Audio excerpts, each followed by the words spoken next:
kilingan, walang pinoprotektahan, walang kasinungalingan, serbisyong totoo lang.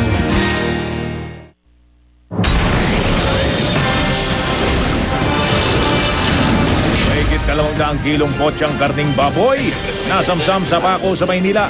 Mga baboy nangamamatay raw dahil sa init ng panahon.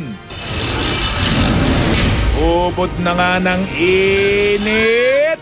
Nag-brown out pa sa ilang bahagi ng Maynila, Cavite at Laguna dahil sa pagkukumpuni ng Meralco. Sa gitna ng standoff sa Panatag o Scarborough Shoal, 3 Chinese fishing vessel na ispatan na naman sa pinag-aagawang teritoryo. 4 na armadong lalaki patay ng makipagbarilan umano sa mga pulis sa isang checkpoint sa Lucena, Quezon. Exclusive ang aktwal na pag-aresto sa isang lalaking wanted sa kasong pambubugbog at tangkang pagpatay. Pinatilyong biktima, halos baldado na ngayon. IT company, inireklamo ang isang babaeng manager ng GMA dahil sa halos 7 milyong pisong cheque nitong nagtalbugan. Suspect, inireklamo rin ng panloloko umano sa iba pang kumpanya at ilang katrabaho. Pahayag ng GMA, hindi nito kinukonsinti ang anumang panlilinlang ng sinumang tauhan ng network. Sa Dagupan, lolo, arestado matapos umanong gahasain ng 3 taong kulang niyang apo. Sa Peru, mag-iinang nasa bangketa, inararo ng sasakyan ng pulis. Mga kandidata sa Dagupan, nagpasiklaban sa Binibining Bilbilin. Art Evangelista at Daniel Matsunaga, kapwa nagsalita na tungkol sa hiwalayan nila. Kung si superstar Nora Honor gustong gawing national artist, star for all seasons na si Governor Vilma Santos, bakit hindi rin daw hirangin?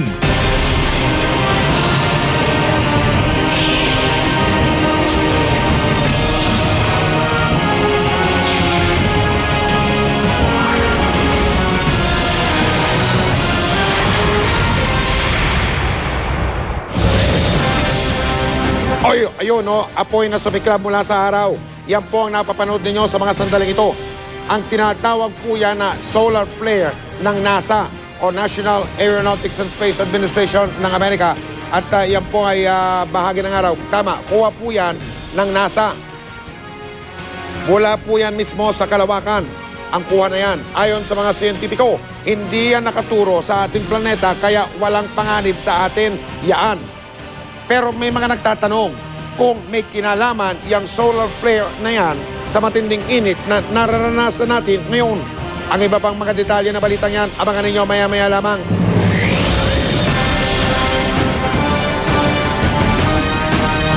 Magandang gabi po, 200 kilo ng botsang karneng baboy ang nasabat sa Paco Market sa Maynila. Kaya mga kapuso, dapat patuloy ang pagdodoble ingat nating mga mamimili. Ngayon daw kasing taganito ay mas marami ang mga namamatay ng mga baboy na ginagawang botsa. Nakatutok si Salima Refran. Nakaminudo at sinigang katnang nangangamoy at nangingitim na karneng botsa na nasamsam ng Task Force Bantay Karne sa likod ng Paco Market sa Maynila pasado 2:00 sa madaling araw. Habang nag-iinspeksyon raw ang Task Force sa palengke, isang nagmagandang loob na taga roon ang nagturo sa kanila ng 3 kahina-hinalang sako at isang plastic na iniwan sa ilalim ng isang basketball ring sa Leroy Street. Nang buksan ng mga sako, 200 kilong double dead na karne ang tumambat. Wala namang nahuling nagbabagsak ng botsa sa lugar. Ginayat-gayat na eh. At saka abnormal yung sizes. At inalis na yung kanyang balat. Ayon pa sa NMIS, dapat doble ingat ang publiko laban sa karneng botsa. Nangamamatay daw ngayon ang mga hayop, lalo na mga baboy, dahil sa mainit na panahon. Sa isang farm, oo. Ang sa mga farms kasi nasa 2 hanggang 5% ang mortality pagka kamukha nito sobrang init ng panahon, ano. Ang mga nagtitinda ng karneng baboy sa Paco Market may pakiusap sa mga nagpapakalat ng botsa. Tigilan na nila kasi pati kami napipiktuhan eh. Sana sa mga bumibili, tingnan rin nila kung maganda yung binibili nila. At alam na nila yung kung butsa o hindi. Salima Refran, Nakatutok, 24 Oras. Konting tiis pa sa mainit na panahon mga kapuso, ayon sa Pag-asa, tataas pa ang temperatura sa mga susunod na araw. Ngayong araw na ito, pumalo sa 36 degrees Celsius ang pinakamainit na temperatura. Naitalayan sa Cabanatuan sa may lalawigan ng Nueva Ecija. Sa lungsod ng Dagupan naman, umabot sa 35.5 degrees Celsius ang init. Sinundan iyo ng 35.3 degrees Celsius at Tugigaraw. At sa Kamunilaan, nag 34.8 degrees Celsius ang init. At dahil sa tindi ng init, paalala po muli mga kapuso, iba yung pag-iingat para hindi ma-heat stroke. Sa Ilocos Norte, isang preso ang namatay dahil sa heat stroke. Nakatutok si Cedric Castillo. Sa forma nilang cool na puruntong, naiibsan daw kahit papaano ang matinding init na araw-araw kasalamuhan ng mga traffic constable ng MMDA. Pag naka-pants kami, mainit. Ngayon, medyo naluglaw at saka ang kilos namin, parang at least kami sa kilos namin. At dahil mahabang oras silang nakabilad sa araw, sabayan pa raw ng kung minsay konsumisyon sa mga motorista. Buti na lang daw presko ang kanilang attire. Kapag ganitong mainit ang sikat ng araw, hindi maiwasan na kahit ulo ng motorista minsan umiinit din. Mabuti sana kung nandito ka sa loob ng sasakyan at nakabilad ka sa aircon, pwede mong itapat, pwede mong lakasan. Imagine na lang natin ang sitwasyon ng mga motorista na nasa ilalim ng sikat ng araw. Balot ng jacket, pantalon at siyempre naka-helmet ang delivery boy na si Romeo tuwing maghahatid ng order sakay ng motorsiklo. Ang mga katulad niya ang pinaaalalahanan ngayon ng Department of Health laban sa heat stroke. Yung normal na body temperature is 36.5 to 37.5. Anything above 37.7 is with fever or may lagnat na tinatawag natin na lagnat.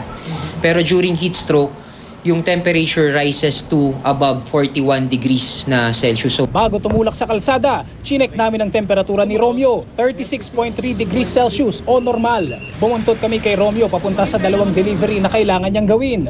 Matapos ang halos 30 minuto niyang pagmamaneho sa ilalim ng matinding sikat ng araw, ang nag-register sa aming thermometer, 36.8, tumaas ng 0.5 degrees Celsius. Kahit kung kaya ko, mga isang oras. Kaya mo mga isang oras? Pagka gano'n, anong pakiramdam mo sa katawan mo nun? Ganun rin sir, nakakawaw talaga. Nakakatulong kasi natatanggalan yung init sa katawan. tataas po yung body temperature and at the same time may dizziness, sweating, palpitations, pagkabog ng dibdib. Yung iba, chest pain, pagkahilo, in extreme situations, pagkawalan ng malay. Patay naman ang 52 anyos na preso sa Ilocos Norte Provincial Jail nang ma-heat stroke kahapon. Sa medico legal, umabot sa 300/160 ang blood pressure ng inmate na si Ricardo de la Cruz. Nitong mga nakaraang araw, naglaro sa 33 hanggang 35 degrees Celsius ang temperature sa Metro Manila. Naitala naman sa Clark, Pampanga, ang pinakamainit na temperatura ngayong taon na nasa 38.4 degrees Celsius. Gayunman, ayon sa Pag-asa, wala pa namang indikasyon ng heat wave sa ngayon. Nagkakaroon ng heat wave kung sa loob ng 5 magkakasunod na araw, hindi bababa sa 5 degrees Celsius ang itinataas ng temperatura kumpara sa normal daily temperature. Kaya payo ng mga espesyalista sa publiko, Kailangan meron silang mga protective gears na sombrero, helmet, especially mayroon silang baong tubig at as much as possible malamig na tubig. Cedric Castillo, Nakatutok, 24 Oras. At sobrang init na nga, nag-brownout pa sa ilang lugar na sineservisyo ng Meralco. At ayon sa Meralco, may iba pang mga lugar na tatamaan ng mga brownout hanggang sa Sabado.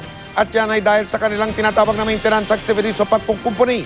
Nakatutok si Bernadette Reyes. Pasado alas 3 ng hapon nakaranas ng brownout ang mga residente ng Solano Street hanggang Menjola sa Maynila kanina. Dahil walang kuryente at hindi mapaandar ang electric fan, tagaktak tuloy ang pawis ng mga residente. Ang ilan tuloy, bukod sa init ng panahon, uminit din ang ulo. Nawawala ng customer dito sa shop. Yun. Walang kuryente. Mainit saka kulang income.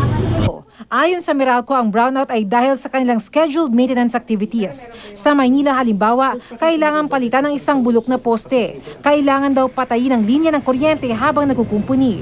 Yung mga scheduled na mga interruptions, and we advise our customers beforehand na may magaganap ng mga ganitong interruptions. Kailangan masiguro natin na nasa mataas na level yung ating serbisyong binibigay sa ating mga customers, at isa na para masiguro yan ay yung mas strengthen yung ating facilities, no? Apektado rin ng brownout ang ilang bahagi ng Maynila, kabilang ang Sampaloc, Quiapo, Malate at San Miguel. Ngayong gabi naman at bukas, pansamantalang mawawala ng kuryente ang ilang bahagi ng Bukawi at Marilao sa Bulacan sa pagitan ng 11:30 ng gabi hanggang 12:30 ng madaling araw para bigyan daan ng paglipat ng Meralco facilities matapos maapektuhan ng road widening ang kanilang mga gamit. Tatagal hanggang Sabado ang scheduled maintenance ng Meralco sa iba't ibang lugar na kanilang pinagseserbisyuhan. Payo ng kumpanya sa kanilang mga customers, siguruhin naka-off ang mga ilaw at appliances sa oras ng pagkukumpuni. Pinapublish namin ito every Friday, no, sa mga pahayagan. Gayon din, meron din kaming Twitter account kung saan ini-indicate yung mga areas na magkakaroon ng interruptions. Bernadette Reyes, Nakatutok, 24 Oras. Ilang linggo na lang, Mayong una na, araw ng mga obrero. At ngayong halos malunod na ang marami sa mahal ng mga bilihin, nagtatanong ang mga manggagawa kung mabibigyan daw ba sila ng aumento sa sahod. Ang sabi ng Department of Labor, posible na raw ito. Pero ang sabi ng Wage Board, huwag munang umasang aabot ang aumento sa 70 piso. Nakatutok si Marisol Abduraman. Sobrang nagpaghigpit na sunturon, baka sumabog na po ang aming tiyan sa paghigpit. Kapos na po talaga ang sinisuldo namin. Buwagin ang board at ipasa ang pagbibigay ng tamang sweldo sa Kongreso. Ang kalagayan ng mga manggagawa na siyang nagbibigay ng tunay na yaman sa ating lupunan. Tila puno na nga ang salop ng mga manggagawa. Sa konsultasyon kanina hinggil sa aumento sa sahod, hindi na nila napigilan ang kanilang emosyon. Hinaing nila, ibigay na ang aumento sa sahod. Ako ay nababahala sa dinami-dami ng mga economic indicators na sinasabi ng DTI at ng ating gobyerno. Sumasapat pa ba ang sahod na tinatanggap ng mga manggagawa sa Metro Manila? Alam naman daw ng mga may-ari ng kumpanya na kailangan ng taasan ng sahod na sa ngayon ay 426 pesos ang minimum sa Metro Manila. Pero kung magkano, hindi pa raw nila masasabi sa ngayon. Hindi naman po pwedeng para lang mabuhay yung isa, kailangang patayin yung ating partner.